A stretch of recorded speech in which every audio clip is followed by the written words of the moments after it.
So hi guys, welcome back to film Bolte. Chhaava movie Telugu trailer అయితే వచ్చేసింది. So let's watch it.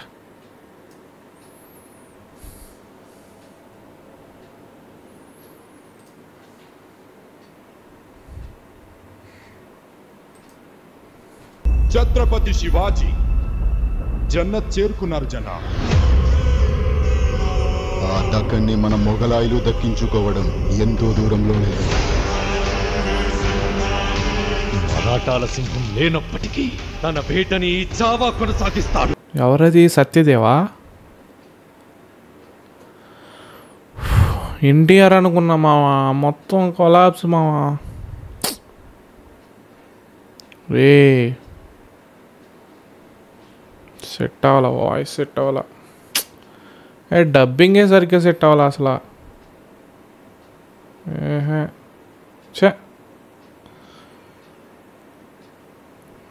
Totally disappointed bro. Voice ఏంటి bro అలా ఉంది?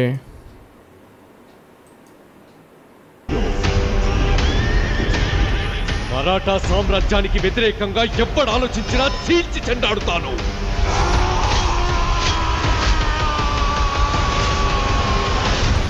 Bro voice మార్చాలి bro, voice మార్చాలి, తప్పకుండా మార్చాలి. అస్సలా గర్జనకి లొంగకపోతే పంజావేటు తప్పదు. విజువల్స్కి వాయిస్కి మ్యాచ్ అవ్వట్లేదబ్బా.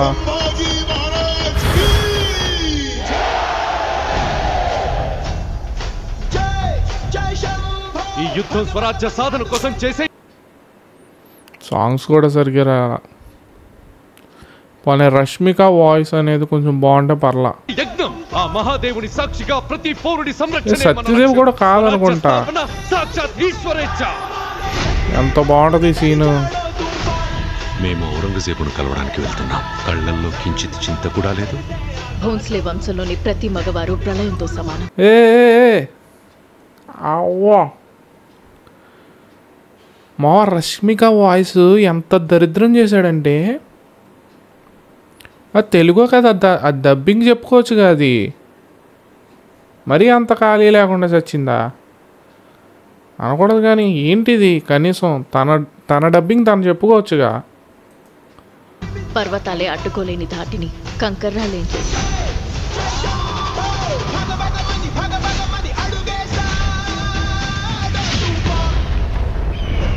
చిన్న పెద్ద చూడకుండా అయిన వాళ్ళ శవాలని తొక్కుకుంటూ ఈ కిరీటాన్ని అందుకున్నాను.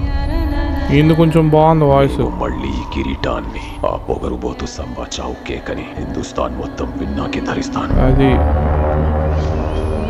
కాషాయం రంగు ఎక్కడ కనిపించినా సరే ఎర్రగా మార్చి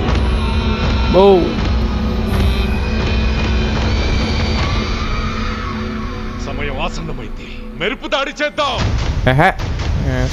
ఔరంగు నిరంకుశత్వాన్ని కాల్చి బూడిద చేద్దాం. అరే హిందీలో ఎంత బాగుంటుంది బ్రో ఇది, ఈ scene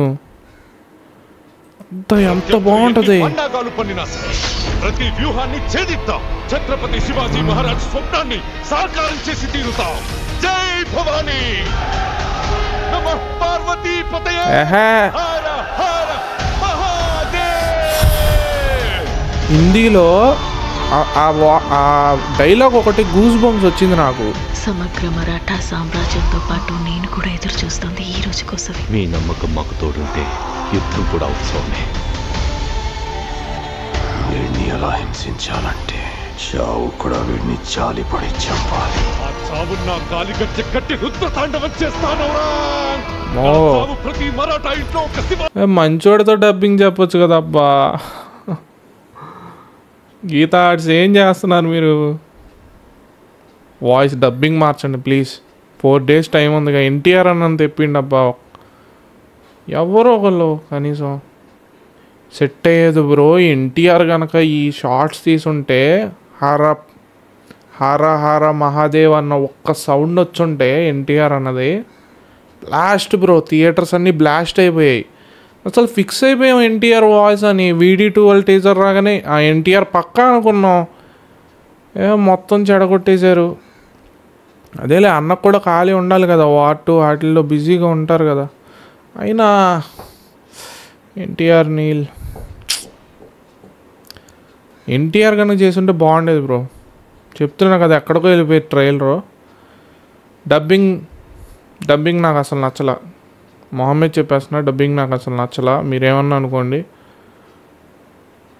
I respect Shivaji Maharaj, I respect Sambhaji Maharaj, but dubbing is not at all good, not perfect. శివాజీని ఒక సంభాజీని పుట్టిస్తుంది, కానీ నీ చావు మొఘల్ సామ్రాజ్య పతనానికి పునాది. సత్యదేవుది పెట్టిన వాయిస్ బాగానే ఉంటుంది. సత్యదేవుదా కాదా ఇది? అసలు ఎవరు డబ్బింగ్ చెప్పారో కూడా తెలియట్లేదు. డబ్బింగ్ ఒకటే ఇష్యూ. అన్నీ బాగున్నాయి, మ్యూజిక్ కూడా పర్లా, ఆ మాత్రం చేశారంటే పర్లా. చాలా అది మా చెప్పాల్సింది ఏంటంటే డబ్బింగ్ కొంచెం చెడగొట్టారు. Behalf of that everything is superb. ఎందుకంటే ఆల్రెడీ చూసాం హిందీ వర్జన్లో ర్యాంప్ ఉంటుంది సినిమా. డబ్బింగ్ కూడా కొంచెం బాగా చేసుంటే బాగుండేది. 7th వెళ్దాం అనుకున్నా, మళ్ళీ వెళ్దాం అనుకున్నా సినిమాకి, కానీ ఈ డబ్బింగ్ చూసాక ఎందుకో భయం వేస్తుంది. రెండోసారి చూసినప్పుడు కొంచెం మంచి డబ్బింగ్ ఉండాలి, కానీ చాలా చెడగొట్టేశారు అనే ఫీలింగ్ వచ్చింది. So maybe better luck next time. Dubbing అయితే సింక్ అవ్వాలా అని నా feeling. So that's it guys. ఇంకా ఎవరైనా సబ్స్క్రైబ్ చేసుకోకపోతే మేక్ షూర్ టు సబ్స్క్రైబ్.